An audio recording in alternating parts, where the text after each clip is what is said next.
Walay undang ang atong pagserbisyo sa publiko tungod kay human sa atong ika-100 nga Malasakit Center, lain na usab nga Malasakit Center ang gidugang ni Presidente Rodrigo Duterte ug Senator Kuya Bongo para sa mga Pilipino.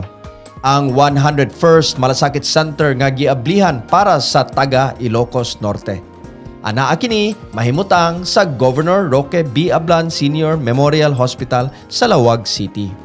Gitambungan kini sa amahan sa Malasakit Center nga si Senator Christopher Lawrence Kuya Bongo uban sa iyahang kaabag sa pagkatap sa mga Malasakit Center, Presidential Assistant for the Visayas Secretary Michael Lloyd Dino. Gitunol usab ngadto sa mga opisyal sa hospital ang tseke isip labing una sa binuwan nga funding gikan sa Social Civic Fund sa Office of the President para sa mga Malasakit Centers. 54 Luzon, 22 Visayas, 24 Mindanao.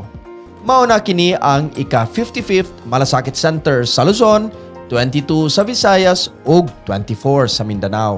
Samtang usa ka pasyente nga adunay tumor sa iyang tiyan ang gitabangan sa Malasakit Center aron maoperahan. Si Kuya Jose nga taga Dakbayan sa Lapu-Lapu City nakapahimulos sa financial nga tabang sa Malasakit Center sa Lapu-Lapu City District Hospital. Ania si Kuya Jose Orsang. Unsa gani ka sir? Unsa yung sakit nimo? Tumor Tumor sa unsa sir? sa sis ba tumor na kadon to sa sakit ko kay mga 5 na to ka tuig. Asa dapit sir? Lalo sa kong tiyan. Okay. Diin man ka nga ospital gisulod sir. Kaya lang ko sa Karahay kay na may malasakit da sa district. Okay, pila imong bill sir? Mga 50 gito. Nya namoy nabayran sir. Na gamay ra.